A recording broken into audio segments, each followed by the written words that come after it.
परमाराध्य गुरुदेव बना चुके हैं। कृपया आप सभी खड़े होकर उनका अभिनंदन करें। गुरुदेव महाराज की, गुरुदेव महाराज की, गुरुदेव महाराज की।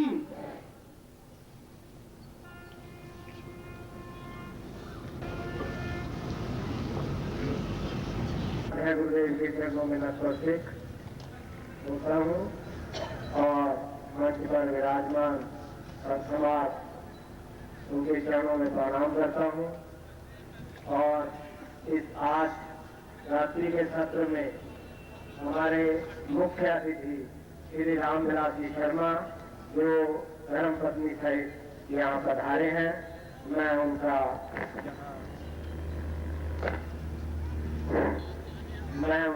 यहाँ स्वागत करता हूँ, अभिनंदन करता हूँ। वैसे तो हम सब लोग आज हैरान थे कि क्या हुआ, लेकिन यही मान करके चलता हूँ कि कुछ नहीं हुआ। दुर्घटना थी, बहुत बड़ी भी हो सकती थी, लेकिन परमाराध्य गुरुदेव के आशीर्वाद से मैं ये समझता हूँ कि हम पुनः उसी स्थिति में आ गए और इस बात में सफल हुए कि हमने उस कार्यक्रम को उसी ढंग से नियमित रूप से उसको आगे बढ़ाया है। और ज्यादा न कहता हुआ मैं आप परमाराध्य गुरुदेव के स्वागत के लिए सर्वप्रथम आज के हमारे मुख्य अतिथि श्री रामविलास जी शर्मा, उनको अनुरोध करता हूँ कि वो आकर के फूल मालाएं लेकर के परमाराध्य गुरुदेव का स्वागत करें। अभी आपके सामने आज के मुख्य अतिथि श्री रामविलास जी शर्मा गुरुदेव का स्वागत कर रहे हैं और उन्हीं के साथ उनकी धर्मपत्नी। मेरे लिए यह बड़ा सौभाग्य है कि जब आज सुबह मैं शर्मा जी से प्रार्थना करने गया तो मुझे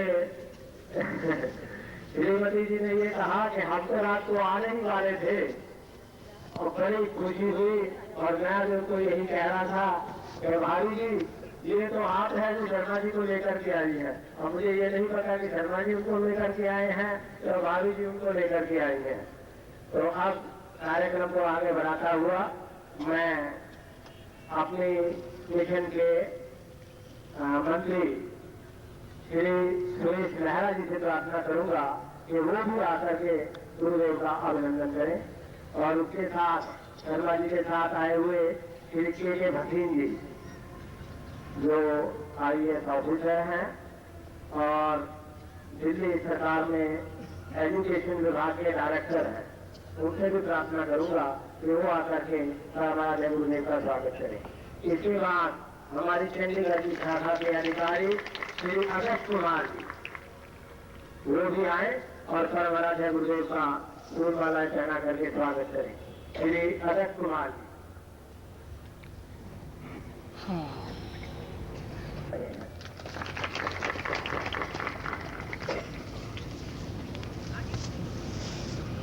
श्री अगस्त कुमार जी।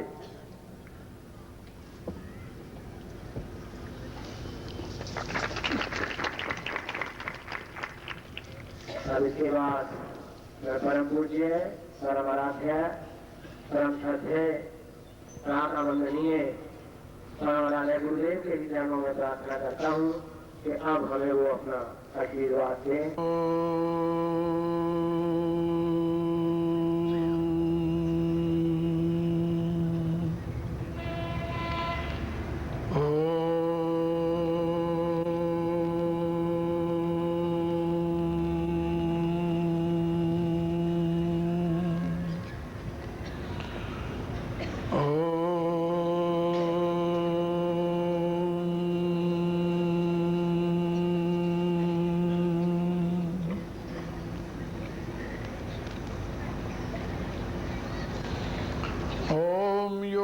श्री रामचंद्र स भगवान अद्वैत परमानंदात्मा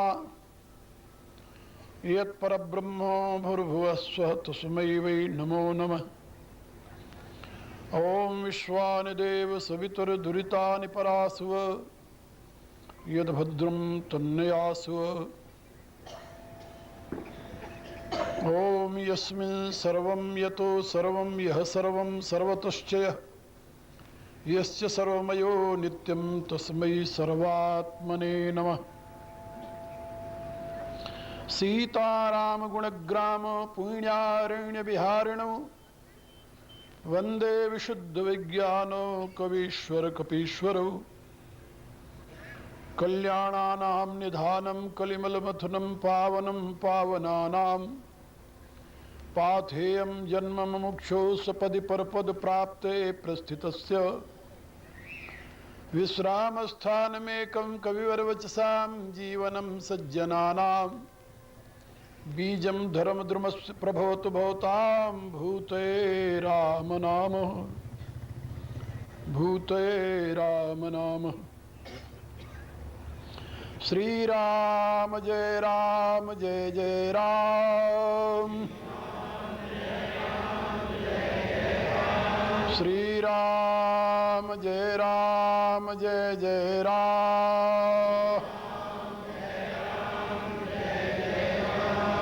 श्री राम जय जय राम।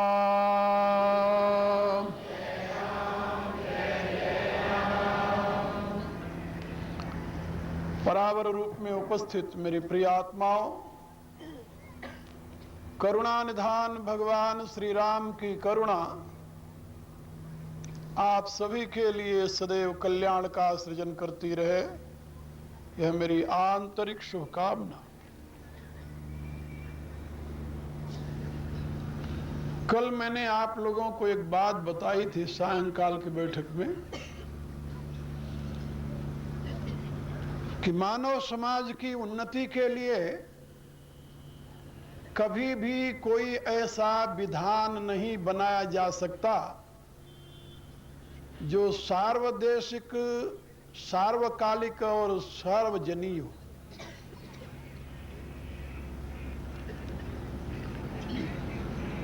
ऐसा क्यों नहीं बनाया जा सकता? इसलिए कि मानव के चित्त की अवस्था एक सी हमेशा नहीं रहती। इसलिए उसके लिए विकास की प्रक्रिया भी एक सी हमेशा नहीं हो सकती।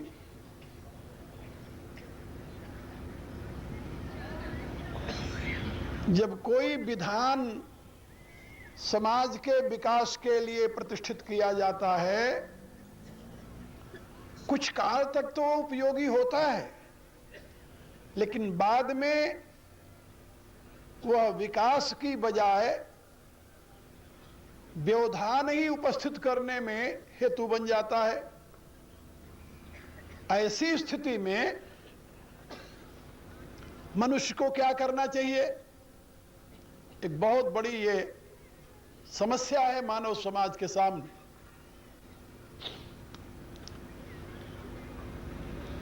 ये समस्या वर्तमान में जनरेशन गैप के नाम से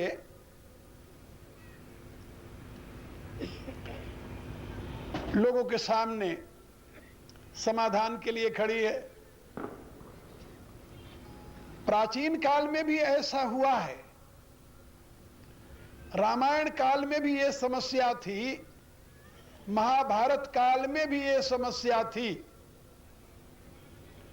आप लोग जानते हैं महाभारत काल का द्वंद्व क्या था?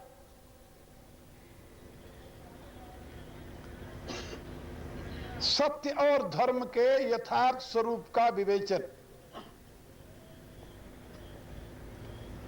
महान शक्तिशाली, महान विद्वान, महान धर्मात्मा महात्मा पितामह भीष्म और गुरु द्रोणाचार्य, गुरु कृपाचार्य, ऐसे महान पुरुष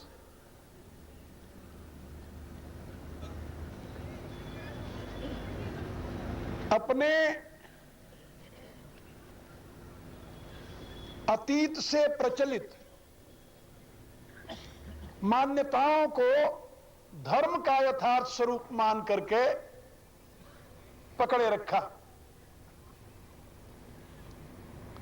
विवश होकर के पकड़े रखा, ये देखते हुए कि धृतराष्ट्र और उसके पुत्रों द्वारा घोर अन्याय किया जा रहा है, लेकिन उस अधर्म को देखते हुए भी अपने माने हुए, स्वीकार किए हुए धर्म में स्वयं को आबद्ध अनुभव करते हुए उसका विरोध नहीं किया। द्रौपदी को जब नग्न किया जा रहा था, ये तीनों महापुरुष सभा में बैठे थे और नग्न होने किए जाने से पहले द्रौपदी ने इन तीनों के सामने एक प्रश्न रखा। प्रश्न बड़ा सीधा साधा था कि क्या स्त्री पुरुष की संपत्ति है जिसे वो जुए में दांव पर लगा दे? लेकिन इसका उत्तर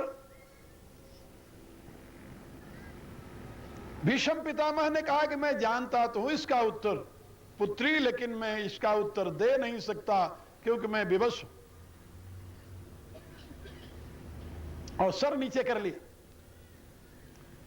द्रोणाचार्य ने अपना सर नीचे कर लिया, कृपाचार्य ने अपना सर नीचे कर लिया और उसके इस सीधे से प्रश्न का उत्तर नहीं दिए। माने हुए धर्म के बंधन में, वो जाना हुआ धर्म नहीं था, माना हुआ धर्म था, और उसका परिणाम महाभारत युद्ध हुआ। महाभारत युद्ध, महाभारत के अनुसार जिसमें 60 करोड़ 1,40,024 व्यक्तियों की मृत्यु हुई महाभारत युद्ध में। कोई छोटा सा युद्ध नहीं था, ये शांति पर्व में उसकी गणना दी गई है। और यदि भीष्म पितामह अपने माने हुए धर्म से मुक्त होकर के विवेक के प्रकाश में काम लेते तो महाभारत युद्ध कभी नहीं होता। तो क्या वहां कोई ऐसा था ही नहीं जो विवेकी हो? था। कौन था? महात्मा विदुर। उन्होंने एक नहीं अनेकों बार भीष्म पितामह से कहा कि पितामह, ये आप जिस धर्म को धर्म मानकर पकड़े हुए हो, ये धर्म नहीं है, ये अधर्म है। लेकिन उनकी बात सुनने वाला कौन था? भीष्म पितामह साफ कहते थे कि विदुर, मैं जानता हूं सबके लिए धर्म की परिभाषा अलग अलग है। तुम्हारे लिए धर्म की परिभाषा अलग है, मेरे लिए धर्म की परिभाषा अलग है। मैंने अपने पिता को वचन दिया है कि सिंहासन पर जो भी बैठेगा उसमें मैं आपकी छवि देखूंगा, आपको ही देखूंगा। इसलिए इस समय इस सिंहासन पर धृतराष्ट्र है, उसको मैं अपने पिता के रूप में स्वीकार करता हूं, इसलिए उसका विरोध नहीं कर सकता। माना हुआ धर्म, ये बात याद रखो। माना हुआ धर्म और जाना हुआ धर्म, इन दोनों में बड़ा अंतर है। जाने हुए धर्म में कभी भी कहीं भी पतन की संभावना नहीं है, और माने हुए धर्म में बहुत बड़ी संभावना है। केवल एक व्यक्ति के नहीं, पूरे समाज के नाश होने की, विनष्ट होने की।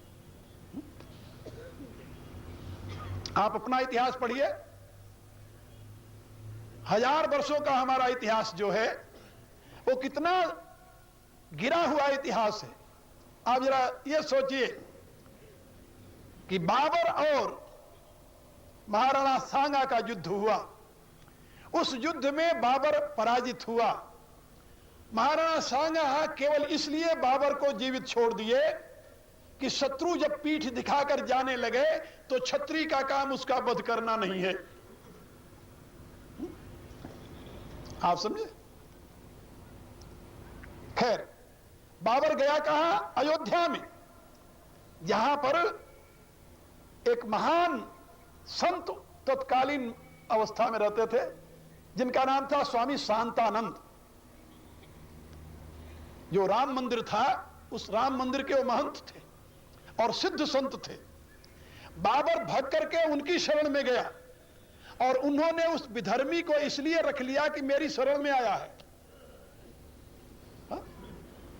और वहीं पर वो बैठ करके अपनी सेना को पुनः संगठित किया, और वहीं पर सेना संगठित करके जब जाने लगा तो उनके चरण छुए और उन्होंने आशीर्वाद दिया कि विजयी भव। क्या स्वामी शांतानंद को यह पता नहीं था कि विजयी भव का अर्थ क्या होगा? नहीं, हम संत हैं, हमारा काम है आशीर्वाद देना। और उसका परिणाम क्या हुआ? वही शांतानंद जिसने आशीर्वाद देकर के, आश्रय देकर के बाबर को विजयी होने का वचन दिया, विजय के पश्चात वही बाबर उसी शांतानंद के उस विशाल मंदिर को मिट्टी में ढा दिया। ये एक घटना नहीं, और भी मैं दूसरी बात बता रहा हूं आपको। मोहम्मद गौरी एक बार नहीं 17 बार पराजित हुआ था। किससे? पृथ्वीराज चौहान से। और जब वो पकड़ा जाता था तो कह देता था कि मैं आपकी गाय हूं, छोड़ देते थे। बल्कि उनके मंत्री ने कहा, राजगुरु ने कहा, चंद्रवरदाई ने उनको समझाया कि ये तुम्हारा अभिमान है अपनी वीरता का, ये गलत है, नीति विरुद्ध है। लेकिन उस व्यक्ति ने सुना नहीं। हम क्षत्रिय हैं, हमारी शरण में जो आकर कह दे कि हम आपकी शरण में हैं, उसका त्याग कर देना आवश्यक है, क्षमा कर देना आवश्यक है, हमारा धर्म है। इस माने हुए धर्म का परिणाम यह हुआ कि जब 18वें बार गौओं को आगे करके और पृथ्वीराज को जब उसने पकड़ लिया, परिणाम क्या हुआ आप लोगों को मालूम है इतिहास का। मेरे कहने का अभिप्राय है कि अंधे धर्म की आस्था के द्वारा इस देश ने अपना बहुत कुछ गंवाया है, बहुत कुछ गंवाया है। और दुर्भाग्य यह है कि आज भी इस प्रकार के अंधे धर्म की मान्यता समाप्त तो नहीं हुई है। 900 वर्ष के गुलामी के पश्चात भी हम अपने अतीत के इतिहास से कोई शिक्षा ग्रहण नहीं की।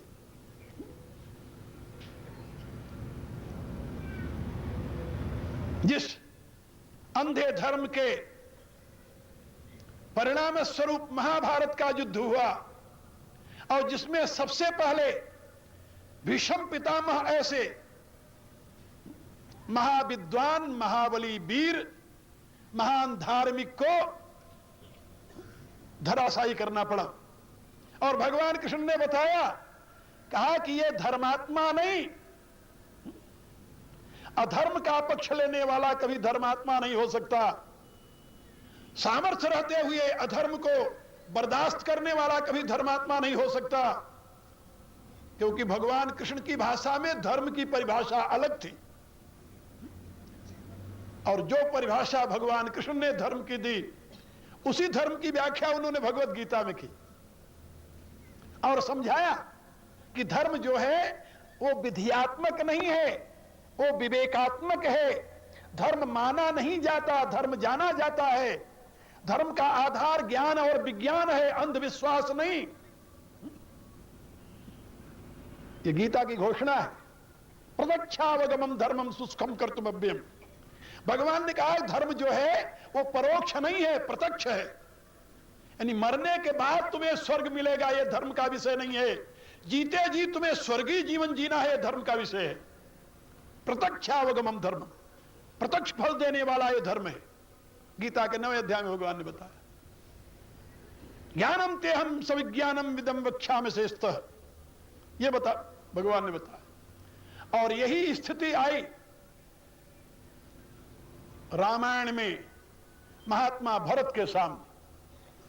तत्कालीन माना हुआ धर्म क्या था? जही पितु देह सो पावई टीका। चाहे योग्य हो चाहे अयोग्य हो, पिता जिसको कहे कि ये राजा बनेगा वो राजा बन गया। माता ने वरदान मांग लिया, पिता ने वरदान दे दिया, चाहे वो राजी से दिया या मजबूरी में दिया, लेकिन दे दिया, इसलिए तुम राजा बन गए। भरत के सामने समस्या है। उनकी अपनी माता उनके पिता को धोखा दे करके छल से उनके लिए राज्य का वरदान मांग लिया। अपनी सत्यवादिता को प्रमाणित करते हुए पिता शरीर त्याग कर दिए। अब भरत के सामने माता और पिता के पश्चात किसका स्थान है? गुरु का। मातृदेवो भव, पितृदेवो भव, अब गुरुदेव हो, आचार्य देव हो। अब आचार्य की आज्ञा है कि पितहि बचन प्रिय नहीं प्रिय प्राणा, इसलिए करो तात पितु बचन प्रमाणा। तुम्हारे पिता को वचन से प्यार था, प्राण से प्यार नहीं था। वो वचन कैसा है इससे कोई मतलब नहीं। इसलिए हे पुत्र, तुम अपने पिता के वचन को प्रमाणित करो, सत्य करो। वाह, क्या राय? माता पिता गुरु की आज्ञा यदि भरत मान लेते तो आज राम कथा के क्या स्वरूप होता? सोचो। इतना ही नहीं, माता पिता गुरु के पश्चात मंत्री का स्थान आता है। मंत्री कहता है कीजिए गुरु आयसु अवसी, कहि सचिव कर जोरी। गुरु की आज्ञा अवश्य माननीय है। अब महात्मा भरत ने माता कौशल्या की तरफ देखा। शायद राम की मां धर्म सम्मत हमारे लिए मार्ग प्रशस्त कर दे, लेकिन मां के सामने एक समस्या है, बहुत बड़ी समस्या है कि यदि वो धर्म सम्मत बात कहती है तो जनता में अपवाद फैलता है, और यदि धर्म सम्मत बात नहीं कहती तो फिर अहित होता है। इसलिए मां ने कोई सलाह नहीं दी, केवल इतना ही कहा कि कौशल्या धरी धीरज कही, पूत पथ्य गुरु आयसु अहि, सो आदर्य करिय हित मानी, तजिय विषाद काल गति जानी। बन रघुपति सुरपति नर नाहु, तुम यही भांति तात कदराऊ। कौशल्या भरत को राज न स्वीकार करने को उनकी कायरता मानती है।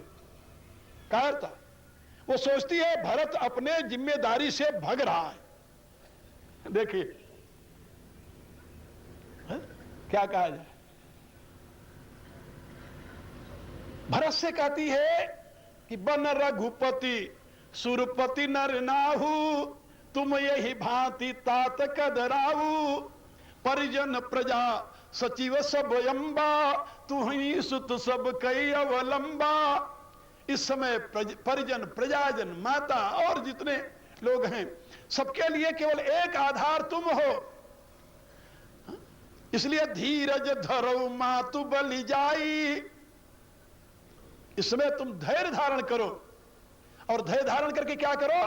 गुरु की आज्ञा पालन करते हुए राजगद्दी स्वीकार कर लो।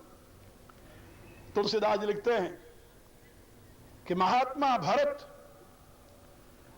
धर्मात्मा है, यथार्थ में धर्मात्मा है। वो अंधविश्वास में आस्था नहीं रखते। वो धर्म के संबंध में जानते हैं कि धर्म विवेक का विषय है, विश्वास का विषय नहीं।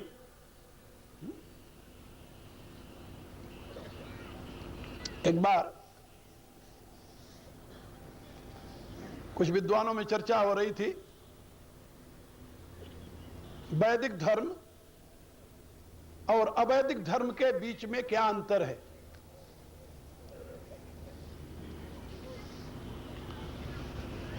काफी विद्वान थे, सभी अपनी अपनी बात बता रहे थे।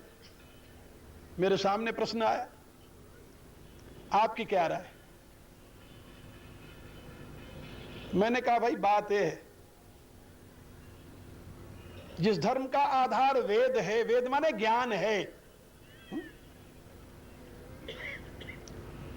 ज्ञान ही जिस धर्म का आधार है, ज्ञान के प्रकाश में जो धर्म प्रतिष्ठित है उसको वैदिक धर्म कहते हैं। और फेथ के आधार पर जो धर्म प्रतिष्ठित है वो अवैदिक धर्म है। तो सीधी सी बात है, क्रिश्चियनिटी के आधार क्या है? 5 प्रकार के faith. Faith in father, faith in son, faith in holy ghost, faith in bible and faith in last date. If you have faith in these 5, then you can be Christian. No need to know them. What Father is, what Son is, what Holy Ghost is, what Bible is, divine teaching, divine message, and what last date is. Nobody can describe. और यही 5 चीजें आप पाएंगे इस्लाम में भी। Faith in God, खुदा, और faith इन messenger Muhammad Rasulullah, और faith in holy Quran, and faith in last date, और फेथ इन जिसको मक्का मदीना कहते हैं, जहां भगवान की मूर्ति। इन 5 में यदि आप फेथ रखते हैं तो आप इस्लाम धर्म के अनुयायी बन सकते हैं। और यदि आपसे कोई पूछे कि वैदिक धर्म का अनुयायी बनने के लिए क्या करना पड़ेगा, कुछ नहीं। कहीं फेथ करना पड़ेगा? कहीं भी नहीं, बिल्कुल नहीं। Then if you will use your wisdom, if you will use your reasoning, then you will realize truth, then you will be really follower of Vedic philosophy and Vedic dharma. यदि आप अपनी बुद्धि का प्रयोग करते हैं, अपने विवेक का प्रयोग करते हैं और उसके प्रकाश में सत्य को जानने के अभिप्सु हैं, तो आप वैदिक धर्म के अनुयायी हैं। आपका यदि आचरण ठीक है, विवेक के प्रकाश में आप अपने आहार को, अपने विहार को, अपने व्यवहार को, अपने आचार को, अपने विचार को शुद्ध, सात्विक और लोकोपकारी रखते हैं, यानी दूसरे शब्दों में, if you are really well cultured person, then you are follower of वैदिक धर्म। उसके लिए फेथ की कहीं जरूरत नहीं है। आप ईश्वर को मानते हैं कि नहीं मानते? हमारा सांख्य शास्त्र तो कहता है जरूरत नहीं तुम्हें ईश्वर को मानने की। कहा तो फिर try to realize that truth whatever is behind this phenomena. जो इस संसार के पीछे सत्य है उसको जानने की तुम कोशिश करो। मानने क्या जरूरत है? मानने की आवश्यकता नहीं, जानने की आवश्यकता है। इसीलिए हमारे यहां घोषणा किया गया, ऋते ज्ञानान मुक्ति, बिना ज्ञान के मुक्ति नहीं है, याद रखो। और गीता में भगवान ने क्या कहा, नहीं ज्ञाने न सदृशम पवित्रम यविद्यते, बहो ज्ञान तपसा पूता मद्भाव मांगता। यानी वैदिक धर्म का मूल स्रोत विवेक है, विज्ञान है, बोध है, अंधविश्वास व श्रद्धा नहीं। और यहां वैदिक धर्म में श्रद्धा की बात कही गई है, वहां श्रद्धा शब्द का अर्थ अलग है। क्या श्रद्धा? श्रद्धा माने फेथ नहीं होता, याद रखना। हां, हमारे यहां बहुत गलत ट्रांसलेशन किया गया है। जैसे धर्म माने religion. Really those ignorant people don't know what is the meaning of religion and dharma, what is difference between two, they don't know really. उनको पता नहीं कि धर्म और रिलीजन में क्या अंतर है। धर्म किसे कहते हैं, रिलीजन किसे कहते हैं, वो नहीं जानते इस बात को। इसलिए उन्होंने अनुवाद कर दिया धर्म का रिलीजन। इसी रूप से श्रद्धा का अनुवाद कर दिया फेथ। श्रद्धा का अनुवाद फेथ नहीं है। क्यों नहीं है? समझिए, श्रद्धा शब्द 2 शब्दों के जोड़ से बना हुआ है। स्रत और धा। यास्काचार्य जिसकी व्याख्या करते अपने निरुक्त शास्त्र में